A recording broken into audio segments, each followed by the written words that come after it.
A bombshell drop. Not the military kind, but one with profound economic and geopolitical consequences. The USAID, the United States Agency for International Development, a long pillar for global development, announced a sweeping funding freeze across the world. At first, the ban seemed temporary, perhaps a routine policy review, a compliance audit, or an enforcement of new regulations. But as weeks pass by, the reality has become clear. It's not just a pause, but a fundamental shift how the U.S. engages with the world. For some, this move is long overdue correction. For others, it's an economic catastrophe in the making. What is undeniable is the deep impact this decision is having on many workforce across the world, but I'm going to focus on how it's having an impact on the African workforce, on development program, and geopolitical alignment as well. The immediate consequences have been widespread job losses. Thousands of professional NGOs, staff, government agency workers, and private sector employees, depending on USAID fundings, are now unemployed or facing imminent layoff. Livelihoods are unraveling overnight. Now, I would like just quickly to say that how NGOs should manage the contract termination process, and this is what this video is about.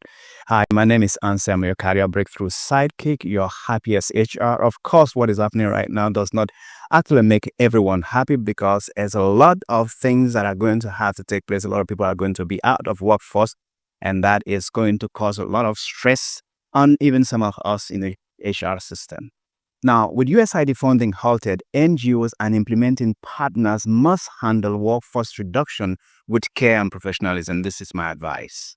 The contract termination process is never an easy one. And talking about redundancy, layoff has never been easy. It should therefore be managed in a way that upholds legal and ethical standards while providing dignity to affected employees. The first thing I'll give an advice to every NGO going through this is first to consult labor laws.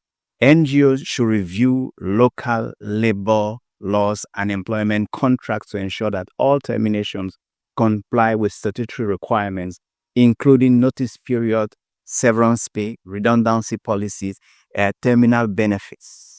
This is very important. Number two is to seek legal guidance. If at any point in time the legal guidance is required, is at this point in time, no process, no step should be left without consulting legal guidance.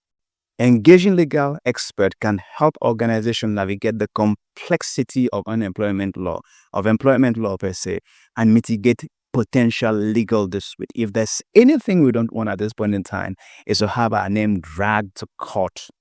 The manpower, man-hour, it's not worth it.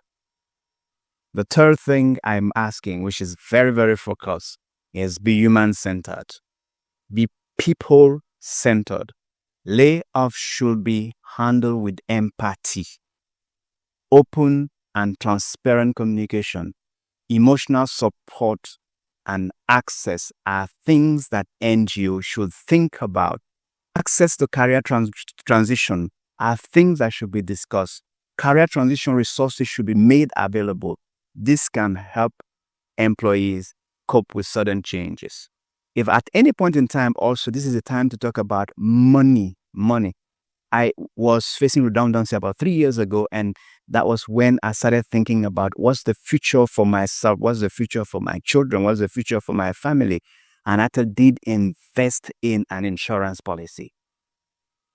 The fourth thing I'm going to ask is ensure closure for employees. Instead of abrupt dismissal, NGOs should hold exit meetings, should provide reference letters, should facilitate career counseling, and where possible, employees should leave feeling acknowledged and respected, not discarded. I believe that by taking these steps, NGOs can minimize harm to employees and maintain their credibility and reputation within the sector. Thank you. God bless you. We hope to see you again another time, where I will talk about what I think is a USAID miscalculation in this process. Bye.